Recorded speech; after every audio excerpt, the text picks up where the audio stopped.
No? Okay.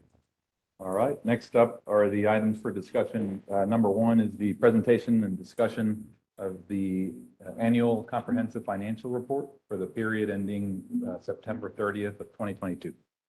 Yeah, good afternoon, Mr. Chair and members of the committee. So the firm of Burton McCumber and Longoria has completed BPUB's fiscal year 22 year-end audit. In their opinion, the financial statements were presented fairly in all material aspects in accordance with the U.S. Generally accepted auditing standards and government auditing standards, earning the BPUB an unmodified opinion. Here with us today is Ben Peña, partner with BML, and Jose Diaz, manager, to present their letter of governance communication to the board and present BPUB's fiscal year 22 audited annual comprehensive financial report. Great. Thank you. Ben?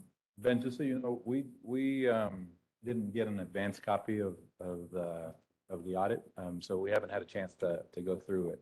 So Okay. just want to go ahead and state that for the So record. So you have the copy in front of you, though? we do have it now. Okay. But I just wanted to let you know, we haven't had the time to really Sure. take a deep dive into the Sure. numbers. So if you want to give us kind of a high level presentation Sure. and then give the committee an opportunity to review it. Right.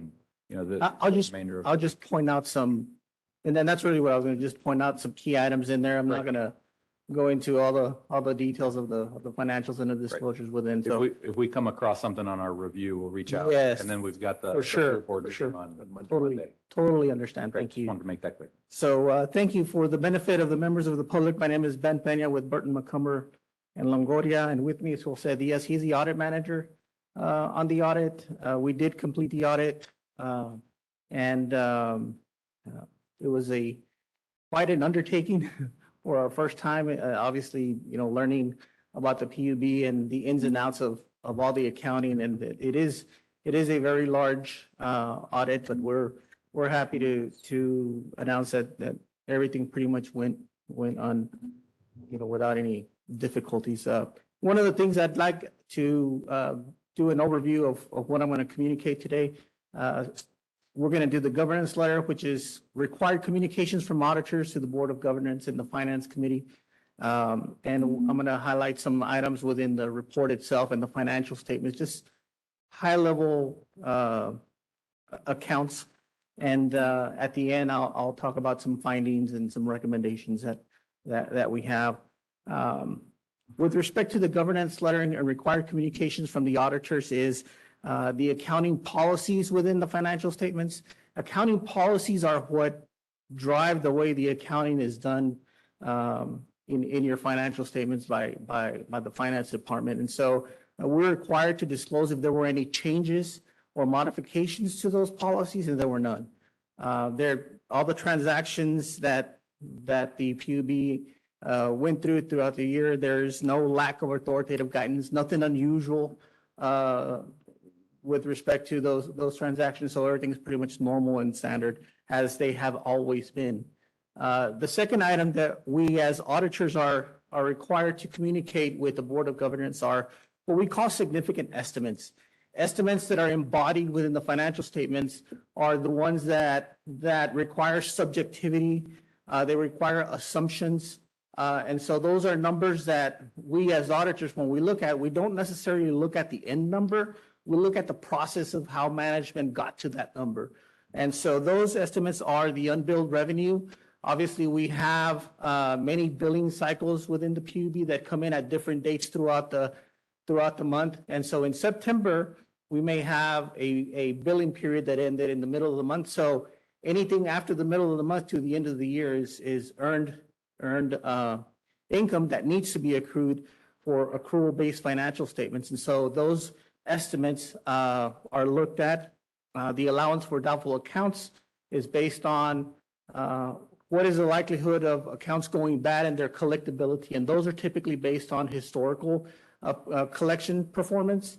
And so we looked at those as well. Those are significant to the financial statements, again, because of their subjectivity. They include assumptions and judgments. The depreciation and related accumulated depreciation expense, the estimated useful lives of each of the capital assets may vary, and those require judgments with respect to, well, how long an asset is going to be on the books. And when you're looking at capital assets, it's a cost allocation over time over the estimated life of that asset. And so that's an estimate embodied within the financial statements. Capital contributions are also estimates. Those are contributions from customers for infrastructure that are contributed to the PUB. Those are based on estimated costs, and those are certified by engineers, but they are, as in construction, those are estimated costs. So those are significant as well. The last of the estimates are really determined by a consultant that does actuarial reports, which are the insurance claims, the net pension liability, as well as the OPEB related to health and death. And so those are prepared by high-level actuarial models and reporting, and so they give you a pretty comprehensive report with respect to those liabilities. And that's it. Those are the most significant estimates that we, as auditors, kind of have to look at the processes, the way those estimates are derived by management. And so going on within the letter itself to governance are difficulties encountered during the audit. We did not have any difficulties. Probably the only difficulty was on our part is learning, all the operations of the PUB. And so hopefully in the coming years, we'll be able to capitalize on those efficiencies going forward. Uncorrected misstatements, there were none that either we propose or that management propose after year end. And those are normal year-end closings that are normal. So those were the extent of the adjustments that were on there. So there were none that were uncorrected. And finally, disagreements with management. We did not have any disagreements with management during our course of our audit.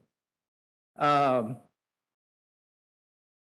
of the things, if you have the financial statements in front of you, I'll point you to page 15 of the report, which is the statement of net position. And just to highlight a couple of things that we as auditors kind of look at historical of where you've been and where you are now. And so we have that comparison to the prior year, 2021 to 2022. On page 15, we have all of your assets and deferred outflows. And you'll see significant changes when you do a comparison from last year to this year. Probably on the current assets, you'll see the fuel costs under recovery, which means that those are unbilled fuel costs that are still billable in the near future. And so that's part of the rate stabilization program that we all know. And so last year was a credit balance of $2 million. This year it went up to $12 million. And so there's computational amounts in there. I don't want to go into a session on how that number is computed, but those represent unbilled fuel recovery costs that may be billed in the future. Okay. Capital assets, you'll see 607,000 increase from 598 to 607. If you turn to page 32, or when you do review the financials, you'll see the significant additions and dispositions of those capital assets and the activity from the prior year to the current year. And overall, your total assets and deferred outflows remains fairly flat right at about 900 million. On the next page, the liabilities, the biggest changes there is you'll see the commercial paper, which is really short-term debt of 46 million. That's no longer there in the current year, which was really refinanced and turned into long-term debt of 52 million, about 52 million. So you'll see the revenue bonds payable of 294 increase to 324. The OPEB for health and death decreased from 24 million to 17 million. And so that's a significant decrease. And again, those are based on actuarial computations by the consultant as well. Net pension liability decreased from 23 million to 11 million. That is substantial again by actuarial computations as well. Your net position is ended at 465,000, up from 430 in the prior year, a change in the net position of almost 35 million. On page 17, we have the statement of revenues and expenses. If you compare 21 to 22, it's a significant shrinkage of the operations overall, and that's primarily attributed to the freeze year of 2021. That is an isolated incident, and so you begin to see 2022 turn more into your normal operations of how a normal year would go. You'll see the rate stabilization amount, which relates to the under recovery, decrease from 143 million to 15 million in the current year, and those again are determined by the committee on how much will be applied. We do have a project abandonment there towards the middle of the page of 5.1, which includes the desalination plant and the dam project, and payments to the city of Brownsville decreased from 20 to 12 million. And again, your change in net position is substantially higher than last year. Last year, we were a $49 million loss, and this year is $34 million increase in net position. And Ben, the project abandonment charge, is that detailed in the notes? Or just Yes, is there more yes. detail? And you'll find that footnote in, I think it's on page 31. 31. Page 31.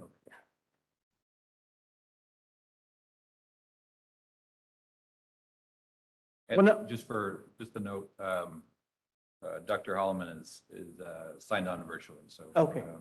Hello. Joseph, can you hear us okay? All right. If you have any questions, feel free to jump in. Will do, thanks. And the last communication that I would like to make is regard to reportable findings and what auditing standards call significant deficiencies that are reportable in a formal letter. We do not have any of those for the current year, but we did have some management recommendations that we had discussed with management over the course of the audit on how to better tighten up or improve the reporting and the accounting on.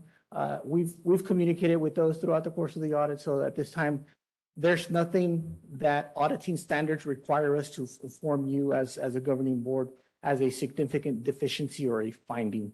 And so that is a good thing, right? Means your internal controls are pretty good. They're being applied, and we didn't notice anything that was out of the ordinary. And that's about it. Thank you for letting us be your auditors. We certainly enjoyed working with Mike's team and Monica, and you have a really good team. They gave us everything that we needed. They were courteous and professional, and they were patient with us in getting through the audit. Also, we'd like to thank the Internal Audit Committee. We used a lot of their reports to kind of get a lay of the land and help us assess the risk areas. And it looks like they've got a pretty good, oversight scope within the PUB. So that was, their reports were really helpful for us. So thank you for having us as your auditors. And if you have any questions, I'll be happy to answer those at this time. Thank you. Well, great job with the summary, Ben. I would say that obviously there's a lot to go through. So if you can give us an opportunity to take a deeper dive into the numbers. Sure. We can get.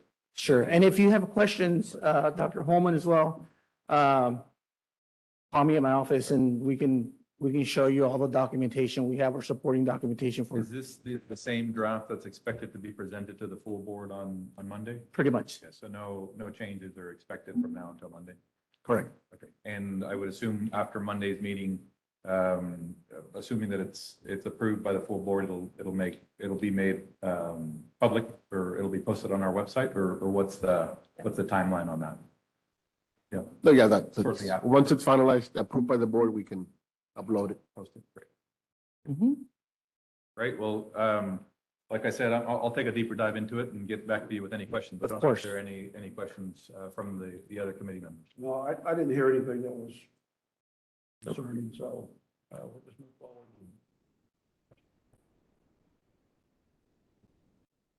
Joseph, anything you'd like to ask? Thank you very much for this document. I was wondering if you could, provide us any example on some of these recommendations you provided to our leadership staff. I mean, Yeah, I know there was nothing major, but, just kind of to give us a flavor of what advice you may have given. Sure. One of those would include the allowance for doubtful accounts. I personally feel that it might be a little bit too high.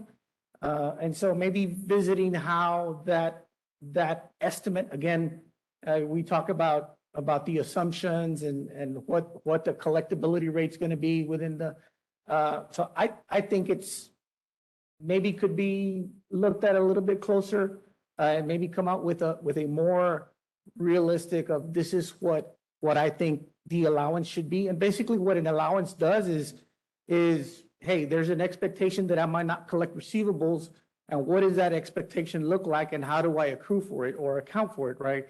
And so when you look at that estimate, well, you don't want too much in there that you'd never use. So to me, it's something that you kind of want to keep a closer eye on it, and maybe tweak the way those assumptions are made in determining what the amount is. Those are similar. We did have, the Public Funds Investment Act, the reporting to the Board of Governance requires a beginning balance type presentation. In fact, the act specifically says that the communication, when those investment statements are certified by the investment officer, it talks about the beginning balance being on there. And that's no different than having your bank statements at the end of the month come with a beginning balance, the activity, and ending balance. And so that's the type of formatting that the Act, Public Funds Investment Act, requires you to. And so going forward, hopefully you'll see in your packet that beginning balance whenever the investment officer certifies on that. And those are pretty much the types of comments that we're looking at. Okay, great. Thank you. You bet. Great. Mike, anything to add? Yeah, sure. If I may, I would just like to thank the accounting and finance departments and any other staff that helped out with this audit. We understand that it is a long and tedious process, but we are very proud of the results. So thank you for all your hard work. Great job. I think that does it for item number one. Can we move on to item number two? Sure. Number two is the presentation and discussion by external auditor BML on progress update on the review of the Tenaska project. So, Mr. Chairman, we've been working through the computational, excuse me, through the computations of the Tenaska rate increase, the funds that were segregated for the bond issuance. And so we've computed our, we kind of went alongside and did, well, let's compute it the way we think it should be done. We do have some differences at this time. And so we have a scheduled meeting tomorrow to kind of iron out, to make sure that we're not missing how we compute those amounts. At the end of the day, we were tasked to go alongside management and look at the way the methodology in computing those amounts on the tables that were presented. And so we did that. We have some different numbers, and hopefully, after our meeting tomorrow, we'll be at a hopefully, I don't want to give it an amount of what the difference is because I may be wrong. I just want to make sure that there's no misunderstanding in the methodology or assumptions that I'm missing, or that they have not considered. So we're going to reconcile those differences tomorrow. And we should be ready to wrap that up. We probably will not have anything finalized by the next board meeting on this coming Monday, but certainly very close after that. I think we're in a very good position to issue our report on what we found. At the end of the day, it looks okay. So we'll give you more details as we finalize the report and our findings. Well, I know it's something that our community and our ratepayers have shown an interest in. And so I think as soon as you all have something that you're ready to report, Right. I think the committee will Yes. surely entertain a special meeting, calling a special meeting. Yes. So we can sit down and review it versus waiting. For sure. Another 30 days. For sure. That presentation. So once you Yeah. have something that you're able to report on Mhm. and that we can be sure of in terms of the accuracy of the numbers and the analysis. Let us know so that we can work on calling a meeting and reviewing that. Certainly. Any Certainly. questions? Ben, can you narrow down your comments about the differences between, So, without disclosing? sure. And it goes back to applying the, estimates and assumptions and how the rates, the rate increases were determined. There, we do have actual versus a study, right? And so those are the differences between that it causes a difference, right? We went one way, they went another. And so hopefully, we want to make sure that we're computing it correctly. Absolutely. Yeah. Personally, I think it should be based on actual, as opposed to the model, the rate increase model. But there may be other factors that I don't know about that need to be considered in there as well. So hopefully we'll be able to iron that out. Well, I don't know what the accounting standards Mhm. recommend, but I would hope that we'd be able to look at both, right? Right. And understand what the actual numbers were. Right. So that we can fully inform the public. Yeah, and bear in mind that we have a lot of classes of types of billing, right? And so when you look at the rates across the board, Yep. there's different kinds, right? And so it's, it can get, We understand it's complex. yeah, it's complicated, it's That's why- complicated. That's why Yeah. we're having you guys take a look at it. Yeah, So, yeah, and that's, we love numbers and we'll be able to highlight, what we find, Okay. with respect to what those amounts are. Okay, we just want to make sure that we're as transparent as possible. Of course. When it comes to reporting those numbers and whatever we do present, we're on solid footing Right. with those numbers. Right. Because I'm sure there are lots of ways to calculate, the different estimates. Right. We want to make sure that whatever we arrive at, Right. you're on solid footing and Right. you can defend your estimate. Right. Because ultimately what we want to hear is your analysis as an external auditor. Right, Uh, as an independent, impartial, and objective. Yep. Outside party looking in. Yep. On behalf of the public, right? Yep. So that's our job. I don't think once we come up with a final, vision on this and we, inform the public,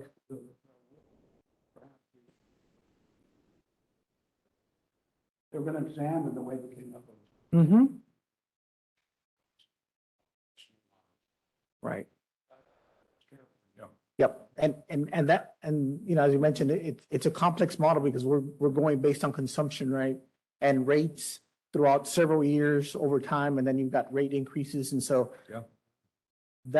That's it's a model, right, of what we think that amount is, and so with any model, as noted, like in actuarial models, you gotta make sure that everything is I's are dotted and T's are crossed, and so we're looking at that very closely. Okay. Mhm.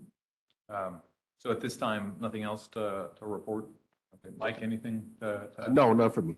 I'm guessing, given that we're still working on those meetings, it won't be on the agenda for Monday's meeting. That's correct. Joseph, any questions for BML? Quick question. Is this kind of standard practice? You arrive at one conclusion, somebody arrives at a different conclusion, you guys sit down at the table and, figure out where the differences might exist as an auditor?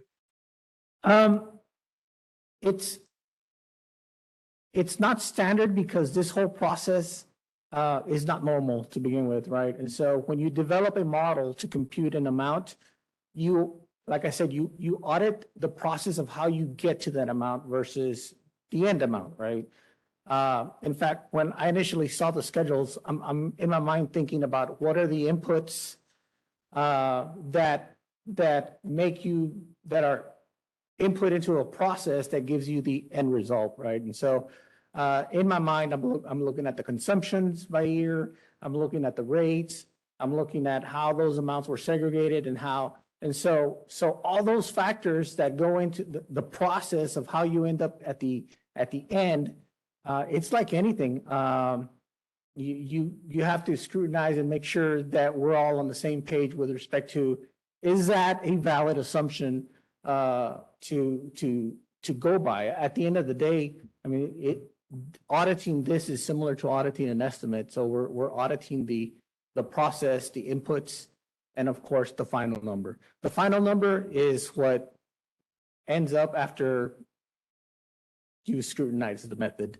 And that was our whole objective, and that was all our entire task, was to look at the process for determining the amount, and was it appropriate, number one, and number two, was it accurate?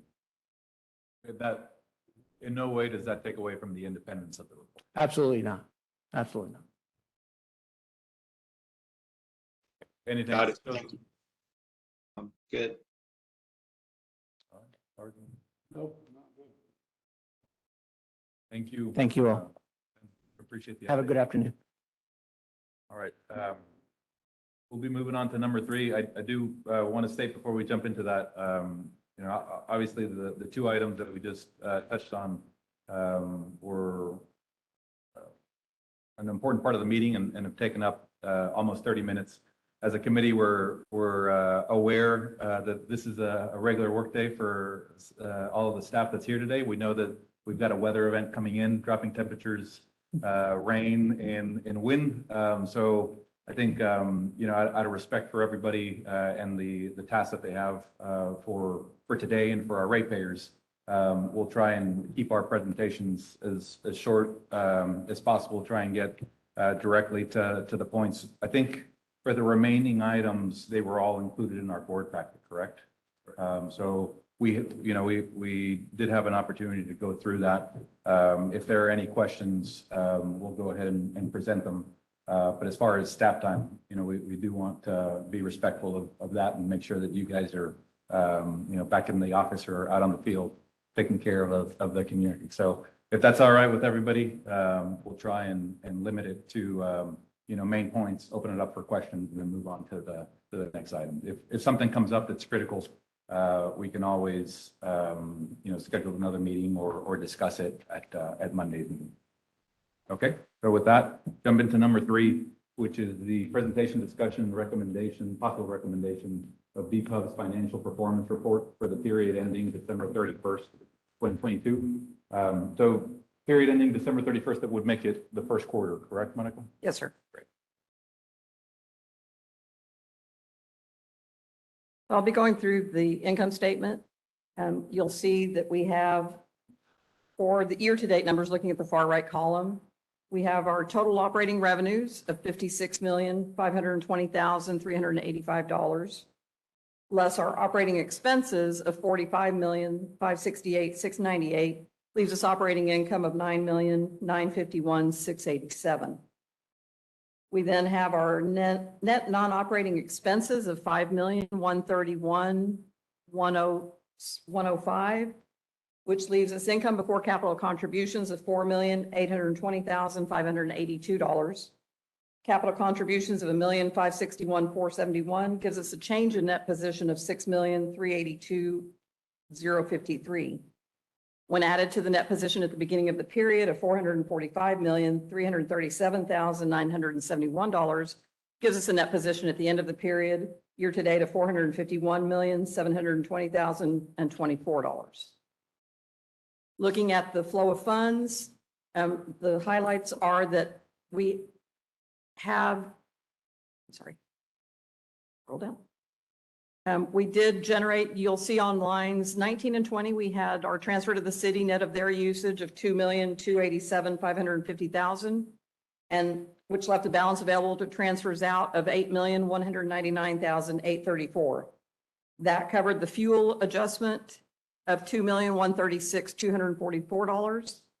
The year-to-date capital improvement program funding of $2,227,103, and Resaca capital funding of $89,946 leaving us a surplus for the month of 3 million, a surplus year to date of $3,746,541. Are there any questions on the financials? Joseph?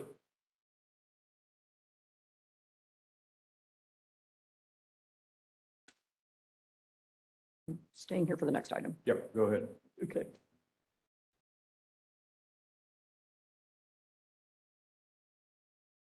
The next item has to do with our OPEB trust. As Ben talked a little bit about the OPEB liability, the board, I'll skip the first couple of slides. This is what has happened in the past. You all did authorize us going out for RFPs.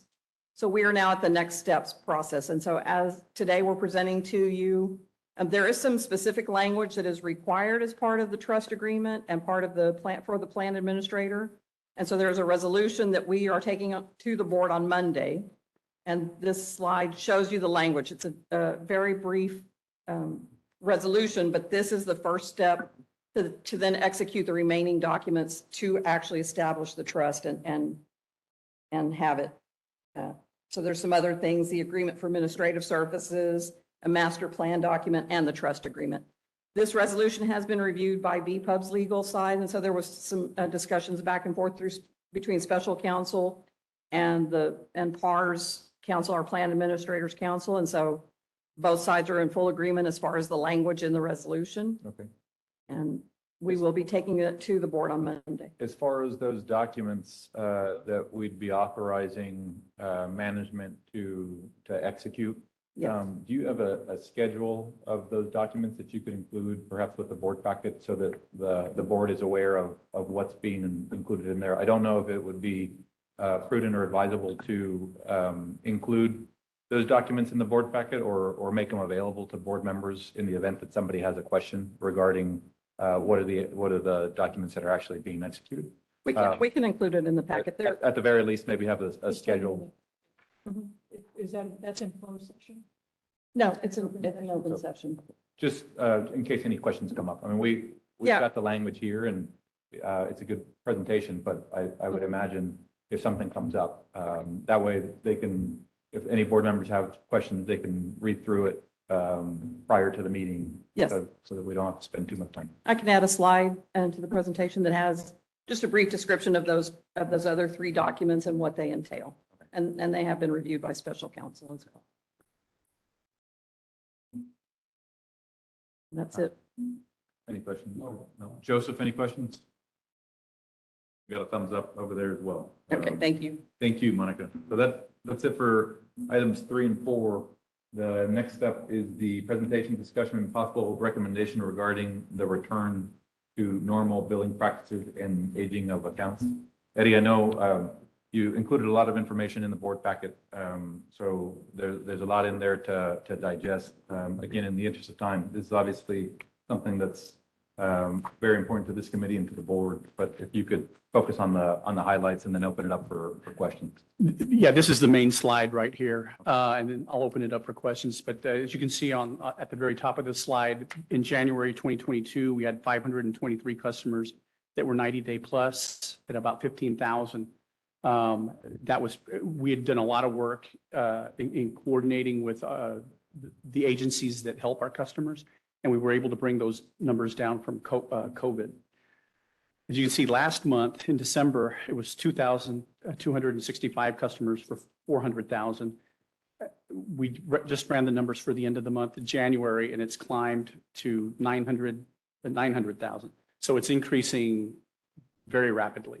And we've gone total debt, if you look at the bottom of the slide, from 2 million last month to 3 million this month outstanding.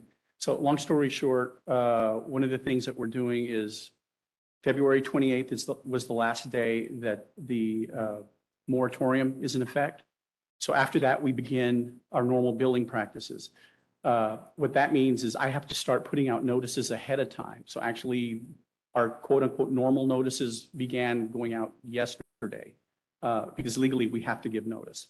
So we started doing that yesterday, and we're preparing for, obviously customers are going to need help. And We've already met with K-Cost and, which would be part of the next presentation, but I'll just skip that and leave it here. We began working with K-Cost and getting that revved up. They did have an outreach program at the end of January over at the convention center. I know there was a huge turnout there to try to get people signed up ahead of time, because it does take about 40 days for their process, for all their stuff to get processed.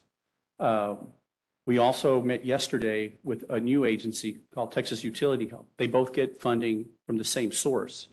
That funding is in addition to the K-Cost funding, which could be a real big help to our customers. So long story short, we're going to have another meeting with them. They're going through, we kind of showed them everything that we're doing as far as advertising and getting the word out. Their aid is focused more on a website only and via the phone. You don't go in person to them. So we can do both. They get their funding from the same source. So we will be working with them. One of the things we're going to do is we're going to be also working with our meter readers and meter servicemen since they're out in the field. They're going to do some training with our customer service staff to kind of help prep them. And when the customers start asking them that, hey, what do we do? We're going to print up some like business cards with the information on how to contact these agencies. So instead of just telling them, well, go onto our website, we can hand them a card and the phone numbers and the website will be on that card that we can pass out to customers and help them. That's strictly for residential? Strictly residential. This doesn't apply to commercial or industrial. No, this is strictly, both these programs are residential programs only.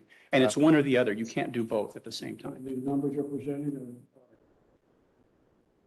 The bad debt is everything. The aging is everybody.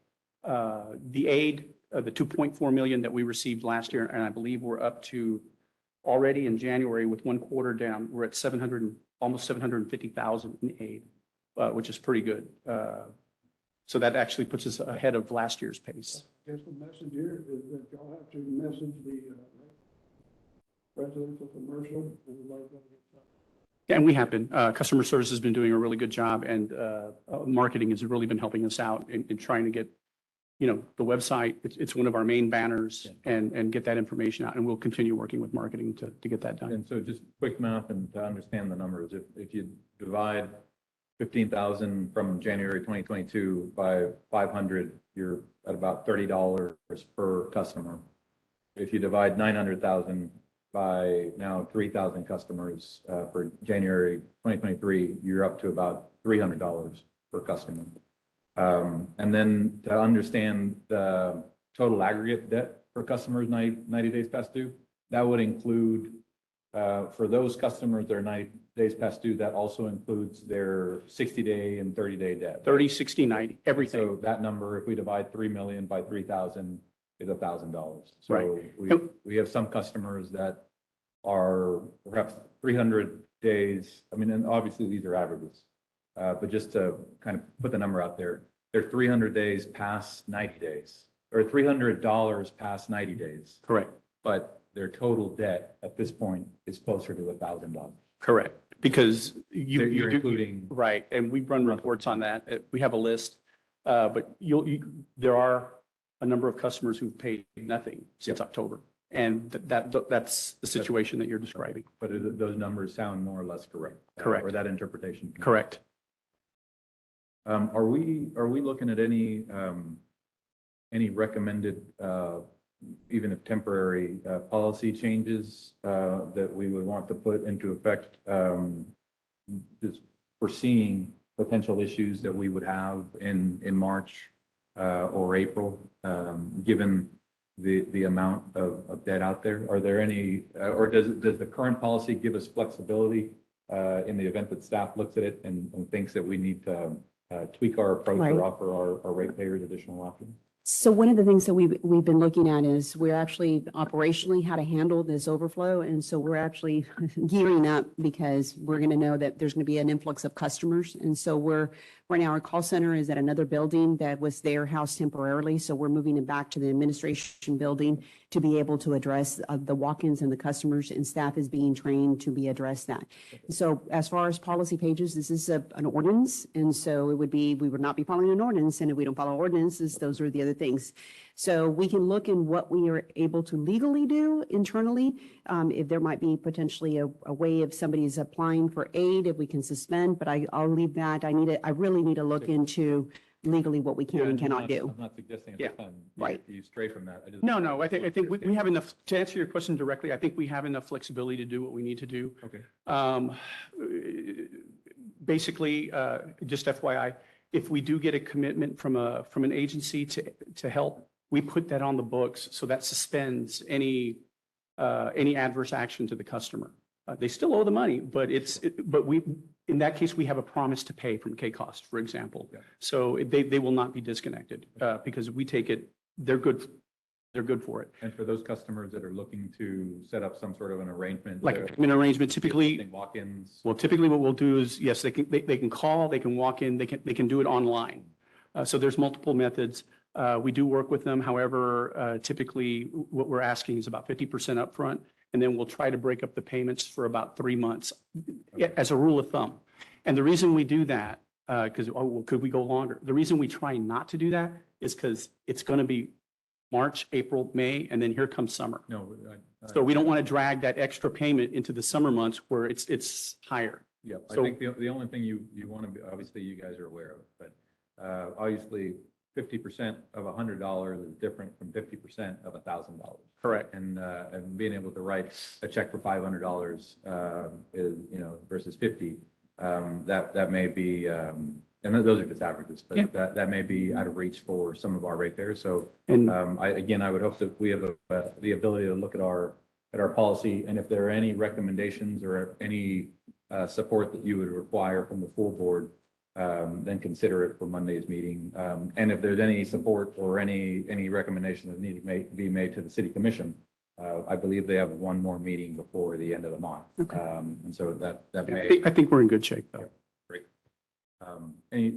Sorry for monopolizing the time there. Any questions? Just thinking, I've spoken to Marilyn about this. I think PUB needs to make every effort to provide assistance, every effort to see where there's available funds. I know a lot of these funds are external funds that are coming in to help. I don't know if internal funds can be utilized to help the disadvantaged ratepayer, but I just think we need to make every effort to provide assistance. Now, Absolutely. the current program that we have, I think we would like to discuss that at a board meeting. The current assistance program that we have, I think it's a little bit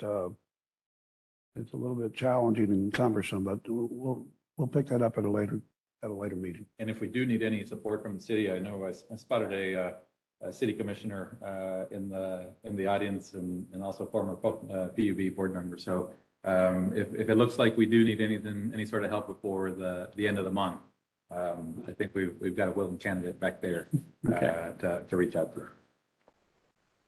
Any other questions? No, that's it. Joseph, any questions? Two things. One is more a statement. I love the idea of the business cards. That's a great thought. Handing out, contact information so that they don't have to go through us is a great idea. Second is commercial customers. Do you have any idea why they stopped paying? Was it just interest-free loans, or do we see any kind of significant issues with them? In all honesty, none of the programs are geared for commercial customers. It's federal money, so they have to follow those regulations. I think from a logical standpoint, I think the businesses are riskier and they have much higher bills. So I think the logic is either the business can stay afloat and pay its bill, or it can't. And if you start loaning public funds, because we got to remember it's public funds, then for a private profit type issue, that's a whole different animal than you're helping a residential customer for a short term. Great answer. Thank you. All right, any other questions for Eddie or for the team? Thank you. Thanks again, Eddie.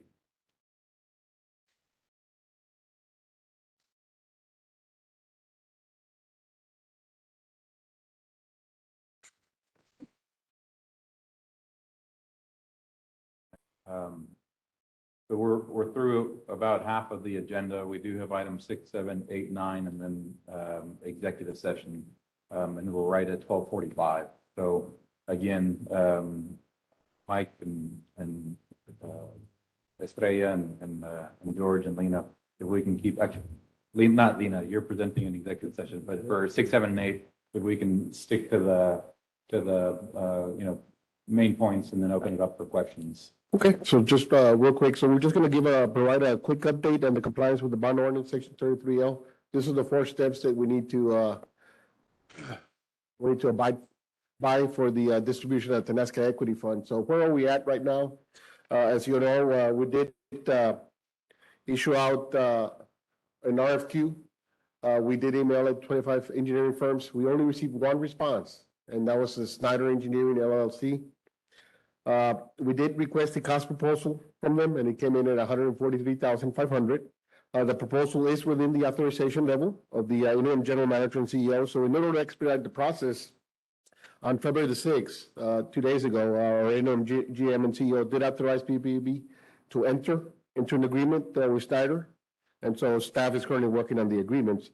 Now, we did include an agenda item for the February 13th board meeting as ratification of the approval to enter into the agreement with Snyder Engineering LLC. So basically what it did to the timeline here, it pretty much pushed it up just 1 week. Okay. So far.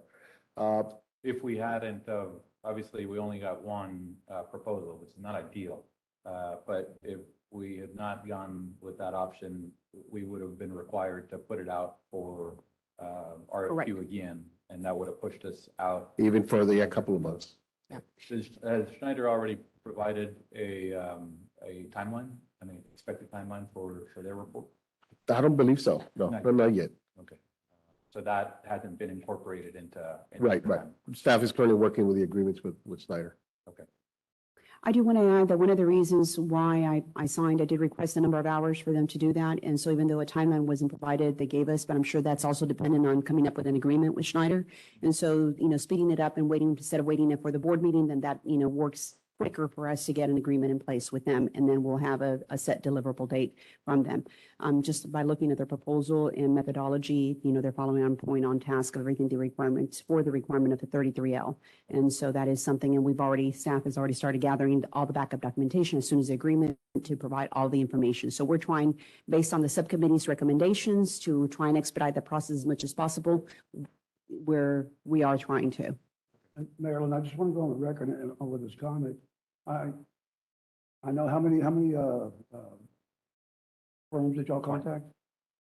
25? 25. We only have one. I don't want to speculate. We only have one firm that's willing to provide us with this item that we need. Just think that's Yeah, that was tough. We did receive a lot of acknowledgement forms from the firms. The major reason that was stated was that their firm could not meet the scope of the work. That was the major reason. now the scope of this work. Is there any way that this report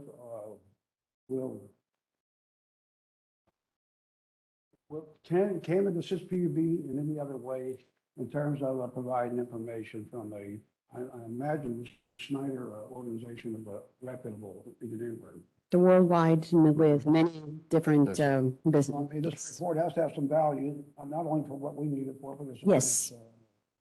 There will be value with the report, Well, yes. I would assume we can use it when we're looking at our capital expenditure budget going forward for the system. We'll have their report to look at and compare to the current status of our system running. It's not, the purpose of it isn't solely 33L. You can also use the information for analysis of the state of our system. Yes, we can. I just hope that report has additional value besides what we're engaging these people in for, but only one firm. Oh, okay. That's all, Mike. Any other questions? Joseph, any questions? No, I mean, a very surprising dropout rate, but, as you guys cited, the idea of moving quicker, is important. So I think it's a good idea to keep on keeping on. And you said that we were able to gain a week, or we pushed the timeline back? We gained a week. We gained a week. Again, I know we've got a commissioner here in the room, but if we can communicate that to the city of Brownsville as well, just so they're aware of the follow-up. Yes, and- that's the intent. We Great. will be communicating to the city. We wanted to communicate to our board first, so, Thank you. Awesome. Thank you. thank you. Thanks, Mike.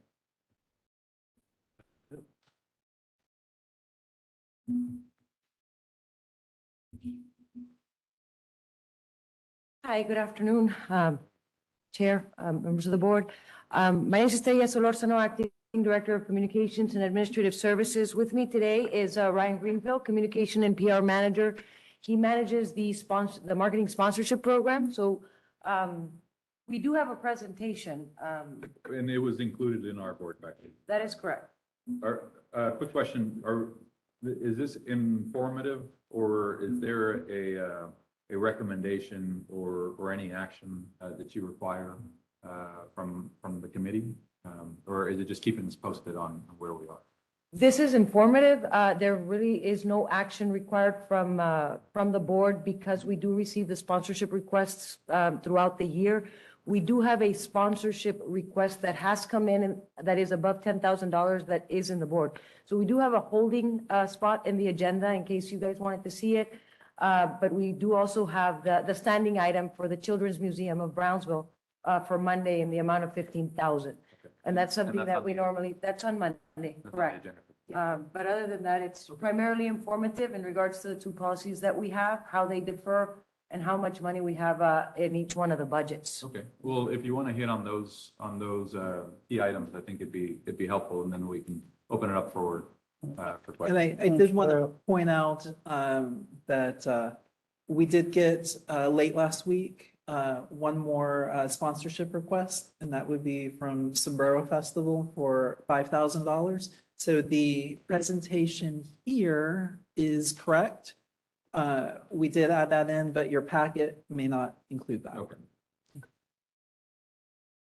I also wanted to take this opportunity to talk about some of the things. For example, the Children's Museum, we have an exhibit that's a Resaca restoration exhibit. And when we went back and looked at the maintenance agreements, there was a 5-year maintenance agreement that PUB was supposed to go back and make sure that the exhibit was up and operational.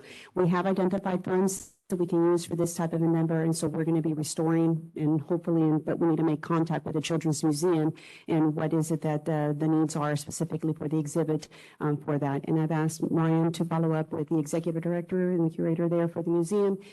But that is, and so just to give you an idea, the original cost for that project was about $75,000. It is going to be a substantial, probably restoration effort on that, but we're going to get it properly bidded out and ensure that it is met all of it, especially with everything that we have, improving the ecosystem. That's one of the reasons, in addition to this, why we have that. And this is not going to affect any ratepayer funding. We have additional funds for this specifically type of civic engagements. Okay. Thank you.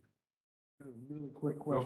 question. We'll open it up. With that, we'll open it up to questions. This funding comes from when? We have a negotiation of one of our existing agreements that provides a community contribution. And that is coming from one of our annual funding sources that comes in there. So it's coming from one of our agreements. Funds that comes in the Come to the PUB for administration for these type of projects. The other question I had real quick is, I love all this Charles-based activity, but we have $1,000 for Good Neighbor Settlement. We have $2,000 for the crippled children, but we have $10,000 for Mr. Regal. How do y'all come up with these numbers? These are requests by the organizations, right?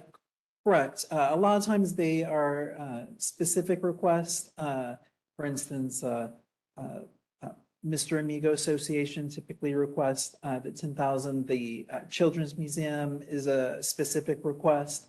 A lot of times, though, it's It's looking at the sponsorship arrangement, the different levels and seeing what each level offers and trying to come up with something that we think be fair for them, for us, and that will last us the whole year. Ryan, the youth build program, $750.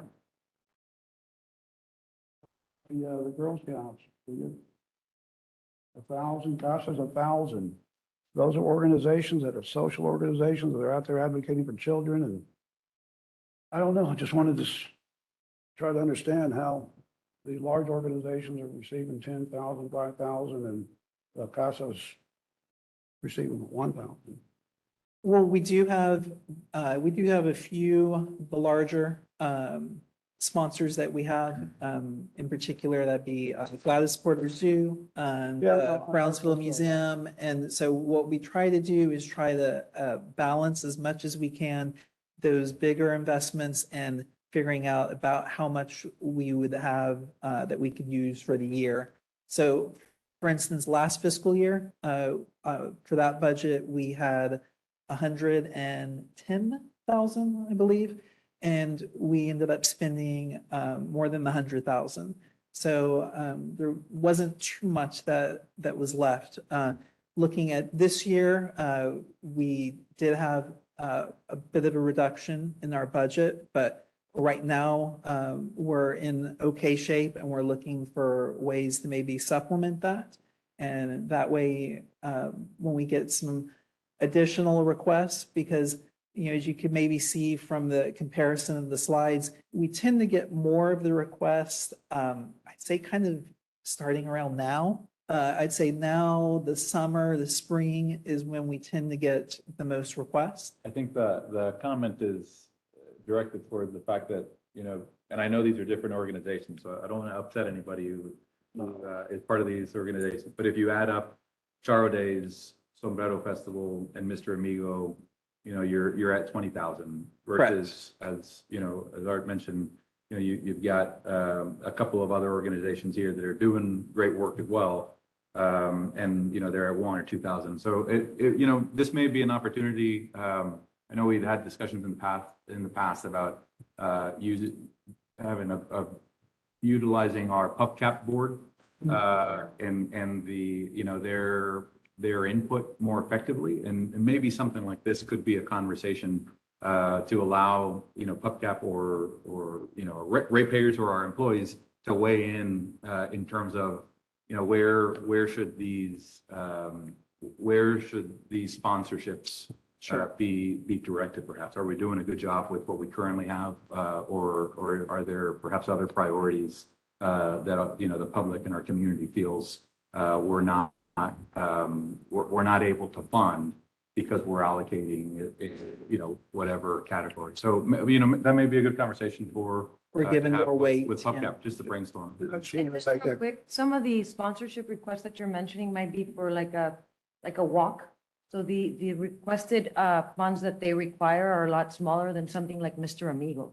So it might balance out in that way because their events are different in size and it's different in regards to the community. And we currently are looking at the policies and procedures for both the GM policy as well as the marketing policy to see how we can do better in disseminating or distributing those funds. But yes, we're looking into that. Thank you. Joseph, any questions? Just as a side, if you have any information about the CDBC youth build and how else we can help, I would appreciate it. Just on the side. We do have one of our PubCap members has been active with that, and I can get some more information for you on that. Great. Thank you. Thanks, Ryan. Thank you, Ryan. Thank you, Phil. All right. And that does it for number 7. Number 8 is the presentation and possible recommendations on year-to-date CapEx as of December 31st of 22. Yes, good afternoon. When you look at the report, you should have the report in your packet. You will see that as of December 31st, the spending against our capital plan is 5.6%. Those are actual expenditures year to date. But I do want to point out, we have a total plan of 92.1 million. We have work orders assigned to the projects in that plan to 52.9% of the projects in the plan, or roughly 48.8 million. So over half of the projects in the plan have active work orders and are in process. It's just a timing issue. When the timing, the design and engineering and construction of projects. But there is over half of the plan is already encumbered, if you will, with a work order. The projects are already underway. And so while that 5.6% seems low, there is over half of the plan is actively being worked on. Monica, the document was included in our board packet. Is this available to members of the public and or to the city commission? It is part of the capital plan is in our budget, which is on our website. That is part of the budget document, the entire plan. The tracking, we have one slide in our monthly financials that just track at a higher level by utility what the spending is. And so that is part of our monthly financials, and those are being posted on our website. But if a city commissioner wanted to take a look at some of the detail, they could request that. Yes, absolutely. Right. I mean, there's a lot in there. Mhm. It goes line item by line item detailing exactly where those capital expenditures are being spent. And I think, given some of the conversations that have been had at the Charter Review Committee and at some of the board meetings, I think they may not be aware of the fact that we have this much detail available in the event that they want to know more about the capital expenditures. Yeah, it is in our budget. It's probably well over a third of the budget book, which is 500 pages long. So granted, it is yes, that's people's reactions of wide-eyed. It is a lot of information, but it is available in our budget book, and it is on our website, and that was sent to the city and to the commissioners, the approved budget, as well as the board members. Right. But yes, it is a lot of information to digest, but yes, it is I mean, available. it's very detailed and very thorough. So I think anybody that wants to have a better idea of how we are allocating our Correct. CapEx budget, Mhm. has 500 pages of reading available. So thank you very much. Okay, thank you. Any questions for Monica? Joseph? Art? No, thank you. Okay, thank you. Monica. And then I do believe the next item is for closed session discussion. Is that correct? Yes. Okay. All right. So at this time, it's 1 p.m. The committee will recess into closed session. Again, being respectful of everybody's time, I want to say thank you for being here today, making yourself available for any questions and for presenting. Obviously, this is up to your management here, but as far as we're concerned, I'm not sure that we're going to come back out of executive session with any additional questions. And again, I know that we're getting some bad weather coming in, and there's probably a lot of work out there for you guys to do. So on our end, unless you're part of that, part of item number 9, I don't think we're going to have any questions for you, and appreciate the time that you gave us here today. And with that, we'll go into closed meeting. Thank you.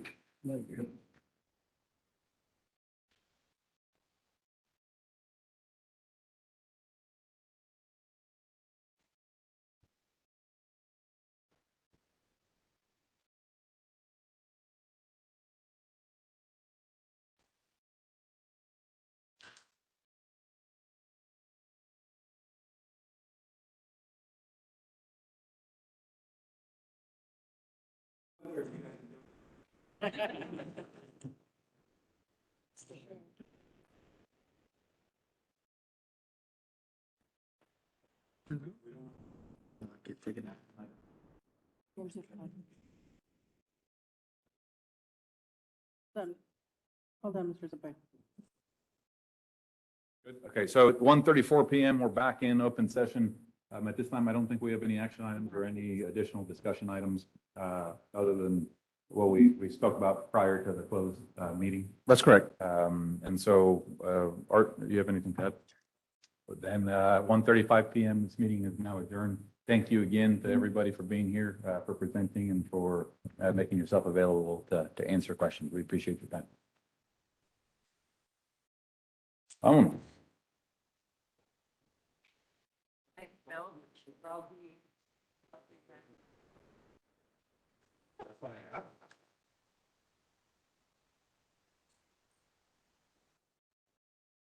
Mr. Sampaio, there's some lunch